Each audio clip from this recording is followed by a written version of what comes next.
man wutuma woon pouvoir yàlla xam na ko lu ma koy doy ku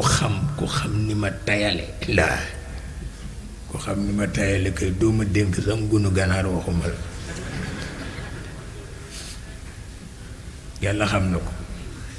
waaw yàlla xam na ko wutuma woon pouvoir parce que dañ ma provoqué rek ma di leen woon ni citoyen la comme tout le monde moo tax ma dugg ca élection yi de pouvoir kay ni ko sama turandoo bañe moo tax wax naa ko Mamadou Dia ci kanam Pam Malick ma ni ko sama turandoo moo la génnee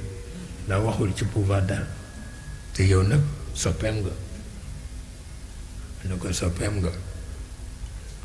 yooyu yëpp mi ngi ci pour ngeen xam ni réew mi lu ci xew rek intéressé naa ci dafa fekk nag kenn mënul dëkk ci ne àlla kubar ca jàkka ja yàlla xam na ko waaye keroog Lamine Gueye ma wax ci làmmiñam ni ma sa taxawaay bii ku la ko yéene wu nit yàlla moom yéene na la ko te loolu am na solo wax dëgg yàlla ndax waxu kilifa la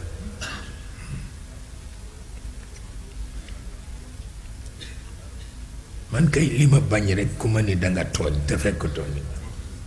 te dafa am nit ñu mën a wax moo tooñ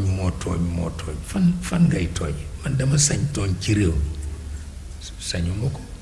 mukk bu ma leen waxoon àq yiñ ma ameel kay ngeen xam ni man duma tooñ mukk loolu mënul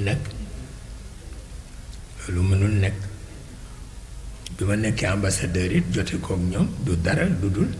dañ ma bind lettre di ma jox instruction man leen à partir d'aujourd'hui bu leen ma joxate instruction loolu mënul nekk loolu rek la parce que ko sàcc élection ba noppi di ko jox instruction fu ngeen mës a gisee loolu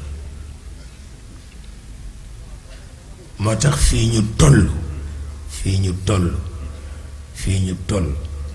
doomu réew mi yépp dañu war a bàyyi seen xel ci seen bopp doomu réew mi yépp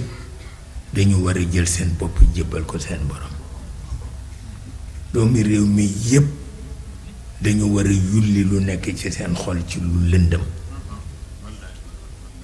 waxoon naa leen ko fi réew dañu koy sang te sang ko jikko nag moo gën a woyof